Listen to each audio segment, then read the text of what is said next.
Hiya guys, now I'm going to talk about the latest events at the nursery, children being hacked to death by a terrorist, I think we can call the person that.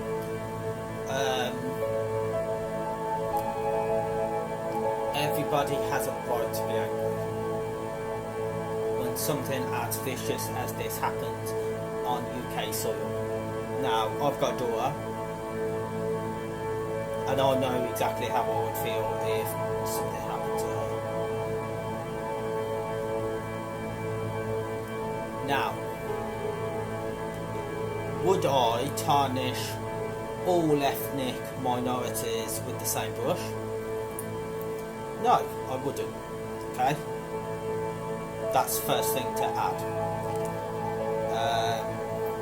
Now, obviously, certain people are going to put two and two together and it will escalate into racial tensions. But unfortunately, can't tarnish all people with the same brush, because you could also put the comparison to paedophiles. The majority of paedophiles are white males, I believe, but you wouldn't tarnish all white males as paedophiles, would you?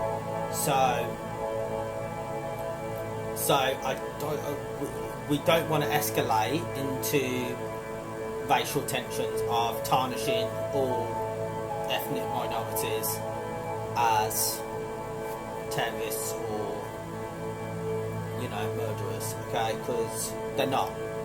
There's a lot of good people from all races out there.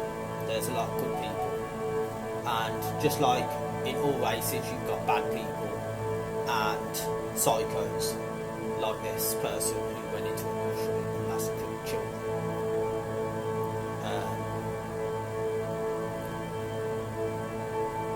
Now,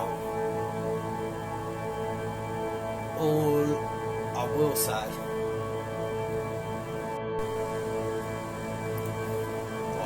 so now moving on to the protests that are currently taking place.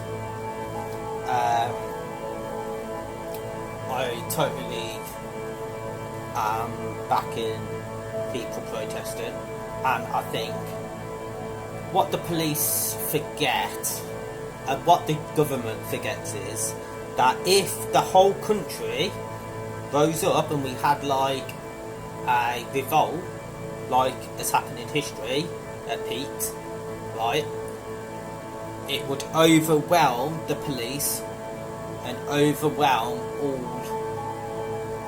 all defences, okay?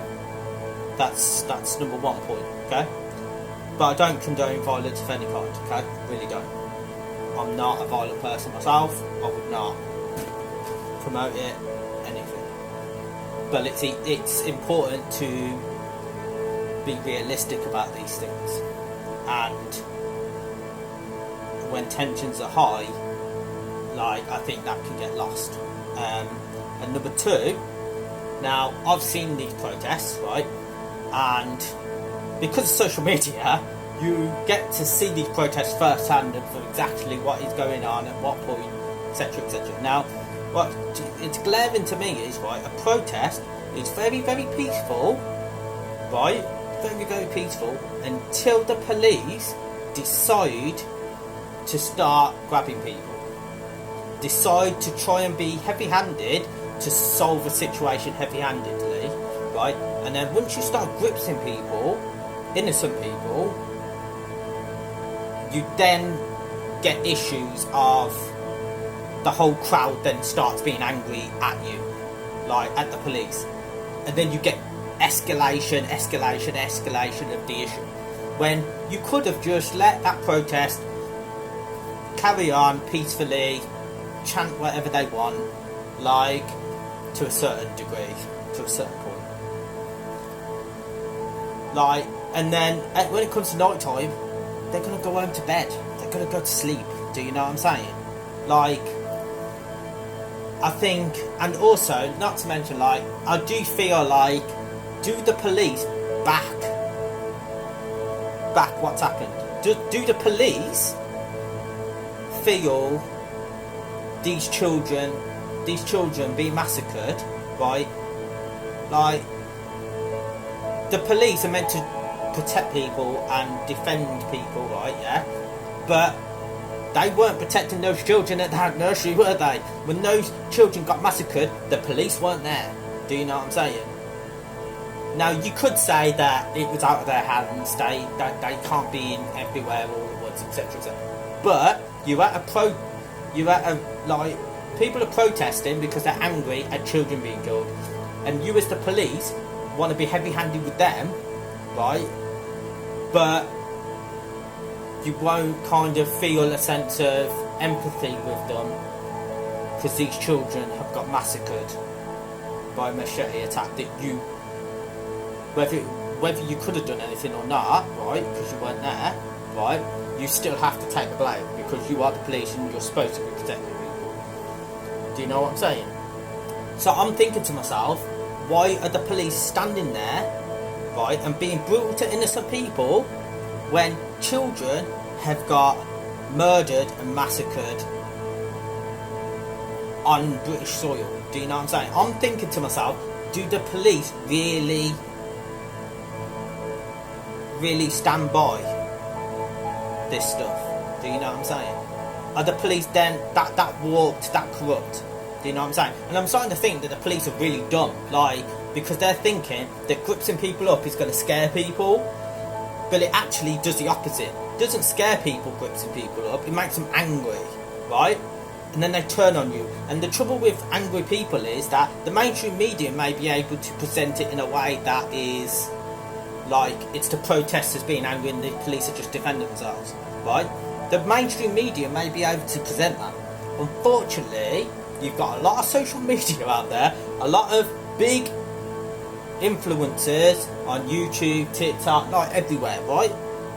You've got big influential people that are live streaming this, right? And you've got people watching that, screen recording it, etc., etc., right? So the mainstream media are not going to cover your back, the police, I'm afraid, like, and the government. Like, if you think the mainstream media can twist it, warp it, and the public are going to somehow buy it, I'm afraid that will only work for the people who get their information from those sources. But a lot of people are on social media, so they will see the actual independent evidence of what actually happened. So I'm sorry, but I think the police are kind of a bit doolally in the way that they police things, I think. But that's my opinion, of course. I hope you've not enjoyed this one, because I didn't really want to make this, because obviously it's a tragic incident that's happened. But yeah, if any other incidents happen, I'm sure if I feel like I need to make a statement or I've watched something that needs saying, talking about, then obviously I'll make it. But yeah, stay safe, guys, and don't get into violence, because violence only gets more violence until somebody gets killed, and that's tragic. So stay safe, guys, and yeah, be wary of